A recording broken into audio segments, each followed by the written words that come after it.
States. It's Mark from the United States. Good morning, good afternoon, good evening, Mark from the States. How are we doing today? I'm doing fantastic, of course. I hope you are as well. Today, requested video. 8 Edinburgh facts to impress your friend. This is from Clan Broonford. Tony, please go support his channel. The link will be in the description.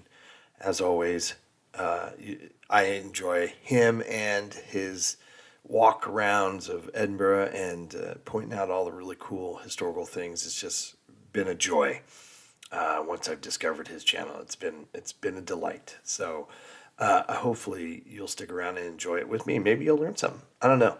I thought this would be a cool video when I saw it, and I was like, someone pointed it out because, you know, Cooper, my son, is heading to the UK here in like 4 months in June, and he's gonna spend 2 days in Edinburgh, and I want to be prepared for when we go to our next meeting for the trip. I want to be able to stand up and go, well, speaking of Edinburgh, and I will definitely, Tony, I will definitely give you credit, so don't you worry. And I'll tell them about your channel so they can go and watch it and learn cool and historical things and be as smart as me, or at least how I seem in that meeting. That's my goal. We'll see if that even happens. But come sit on this big fake couch, please. Please, please, please. Leo is asleep over there. Violet's asleep over there. The cat's life, I'll tell you. Second to none. But I'm excited to see this. Hopefully you are as well. Let's get into it. Let's get into it. There we go. Hello everyone. How are you Hello. all? Today we are going to be giving you 8 random Edinburgh facts to impress your friends with. And this is inspired by you lot. It's inspired by you lot because so many times I get messages in the comment sections going, totally impressed my friends with this fact. Took my family to Edinburgh and they wondered how I knew all these things. So this was inspired by countless, probably one of the comments that I get most on all the videos is, oh, my family wondered how I knew all this. Oh, I just moved to Edinburgh and my Scottish cousin wondered how I knew more than all these sort of things, which I love, which I absolutely love. So that's what we've got. I'm going to give you some of these you might know if you've watched a lot of the videos, because I've been going for 5 years. If you've watched a lot of the videos, you might have seen some of these before. But if you're fairly new, then these are good ones for you to have when you... Before we continue, one of the things I do remember from our last meeting, someone had called it Edinburgh, which is the typical American way to say it if you don't know how to pronounce it properly. Of course, I stood up and said, I didn't correct them. I didn't say, it's actually pronounced this. I just added on to what they were saying, but I threw in Edinburgh, and instead of calling it Edinburgh. Unfortunately, that I'm sure happens a lot. I'm sure a lot of people, it can't be just Americans to say it like that, but I would imagine we're probably the most likely culprit of because we have towns called Pittsburgh and you know, all those that end with B-U-R-G, G and G-H. We pronounce it Berg. But Borough. So, Edinburgh. I don't know if they clued into what I was doing. I was trying to be polite and just pronounce it as I was saying, yes, that's a good point, what you said there about Edinburgh. You come to visit, so it's great to impress your friends and family. Yes. And especially if you're not from here. And then your Scottish cousin or Edinburgh uncle decides to take you around Edinburgh and you're able to give them more facts than they have. That's always fun. Okay, before we get started, hit subscribe. Go and do it now. Please do. Go subscribe to his channel. Did you do it? I hope they do. I'm already We're subscribed. just over 100 subscribers away from 15,000. Wow. Hit that button. Anyway, fact number 1. This is the bottom of the Royal Mile. I don't ever say this, but every once in a while, feel free to subscribe to mine too. It just feels so unnatural. I usually say just do the clickety click thing. That's kind of my thing, but I don't really say it hardly at all. I probably should, though. Everyone who has any sort of success on YouTube has told me you need to say it. You need to show it something to tell. It doesn't feel natural for me. But this isn't my business. Who knows? I could lose my job or retire tomorrow. And this may be my business. If that's the case, then I'll start saying it. But no, it just feels weird. But yes, please go support his channel. It is important. Go subscribe to his channel. Go subscribe to all the channels we watch. It's important. Number 1. This is the bottom of the Royal Mile. Just to my left there is the Scottish Parliament. There is Salisbury Crags in Holyrood Park. And speaking of Holyrood, right behind me there is Holyrood Palace. But despite all of this, the Royal Mile, named because it's a mile long, but it's not. Well, it is, but it's not. It's not what you would call a mile. It's not what we all know as a standardised mile. It's actually an old Scots mile, which is 200 yards bigger than your standard mile, your standardised mile, which is what we all measure nowadays. So this is actually 200 yards longer than what we would count as a standardised mile. Now, I suppose it kind of counts as well as where do you count the start from and where do you count the bottom from. I would assume the start is where the Castle Esplanade finishes, that line where the Castle Esplanade becomes the Royal Mile. Probably about here, or possibly the end of the start of the roundabout there. I don't know. But it is actually, when they built it, 200 yards bigger than the standard mile, which begs the question, when this was built, did they then go, right, well, why don't we take the top of that to the bottom of that and call that a mile? So, is it a chicken and the egg situation? Is this 200 yards bigger than a standard mile? Because when it was built, they said, okay, that is now a Scots mile. Or was it built and then they went, oh, that just happens to be the length of a Scots mile? Which came first? I think probably that set it. I think that seems more likely. Anyway, random fact. Royal Mile is actually 200 yards longer than a standard mile because it's a Scots mile. So a Scots mile is a thing, and it's still something used, maybe not standard mile, when that's, obviously for a unit of length of measurement. But the Scots mile is an actual thing that was used, and that how it began. Is that what we're talking about? Interesting. Number 2. This guy. Where is he? This guy. Edinburgh was the birthplace of the first municipal fire brigade. Now, there were fire brigades before. I think the Greeks or the Romans had fire brigades. And Edinburgh definitely had an insurance fire brigade where you could insure your building, and that insurance company would have people that would come out and put out the fire. Excuse me.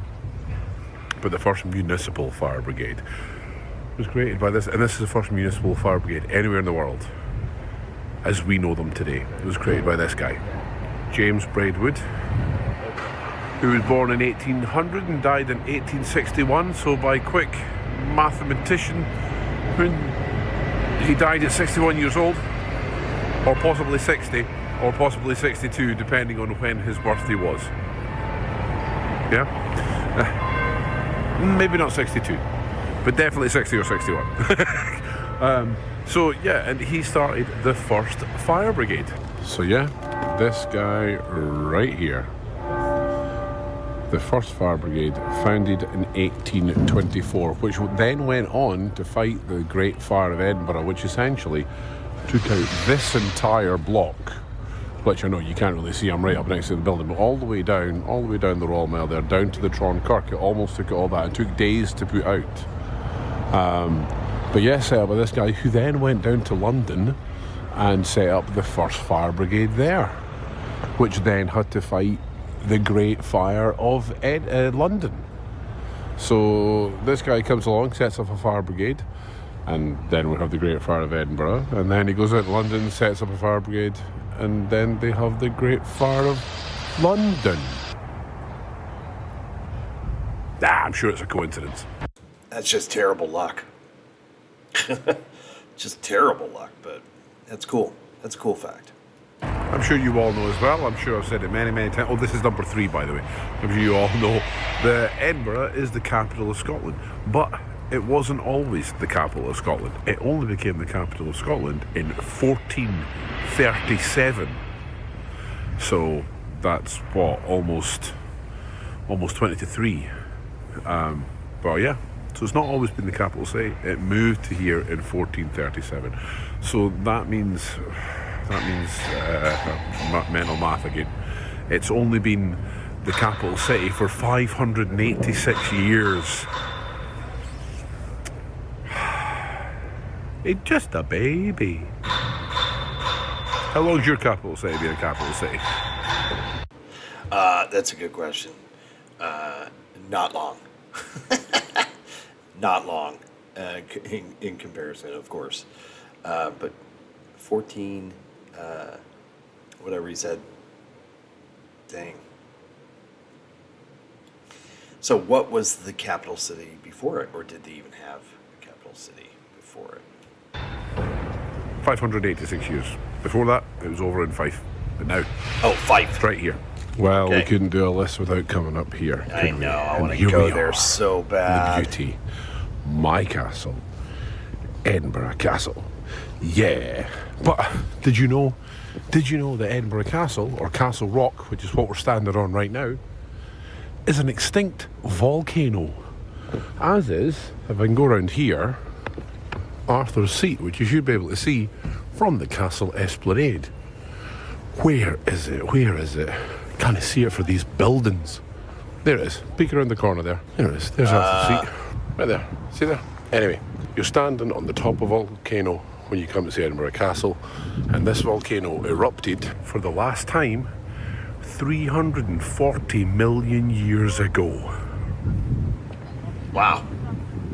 That's a long time. Wow, wow, wow. Long, long time. So it's probably well overdue. Yeah. I think we're okay for a little while. There we go. There's another one. What was that? That's 4. Well, here, will we do a 5th one? Yeah, okay. Edinburgh Castle used to be the home of an elephant. Yeah, you wouldn't guess it, but this magnificent splendour of a building was the home of an elephant in 1836 after a posting in Sri Lanka. And the soldiers, I would assume, came back and brought an elephant. How do you bring an elephant back? Who lived in the castle and actually became the head of the infantry marching band. Now, it was a different time. It was a different time, and obviously nowadays I would hope that nowhere would say, let's bring this animal back with us. I have no doubt they looked after it because it's the military. They look after their animals. They always have around the world. But forgetting why the elephant came here, I can just see the elephant. Remember Robin Hood? Disney's Robin Hood. And the elephants had the... Give it up. 2, 3, 4. Give it up. 2, 3. That's what they were like. It's exactly what they were like. In fact, that's where Disney got the inspiration. From the elephant that was head of the municipal marching band, infantry marching band, sorry. It's because I said municipal with the fire brigade and that big words in my head. Living here at Edinburgh Castle, I don't know how long it lived for or when it died. But it was there. Number 6, Edinburgh's electric blanket. Right there. That's the mound. And you know, when I always double check my facts, although I've known this one for a long time. And it said the mound is a fake hill. It's a real hill. It was just manufactured. I don't know if you can call it a fake hill, but anyway, it was created from the mound of rubbish, or the mound of ground that was being excavated when they were creating the new town, hence the mound. And then they went, well, that's a handy route, and they put a road on it. Anyway, that's the bonus fact. But now the actual fact. That has got the largest electric blanket in the world underneath it. 1959, they built essentially an electric blanket because it was a steep hill, and you have to remember back then winters were harsher than they are now. We're not even going back 100 years, but winters were a lot harsher. So when that got covered in ice, nothing could get up it. The footpath, roads, everything, it was awful. So they designed and built an electric blanket that goes underneath the mound, all the way down. And over there, round about there, just in there, it's in that bit anyway, somewhere, I'm not exactly 100% where, but it's in there.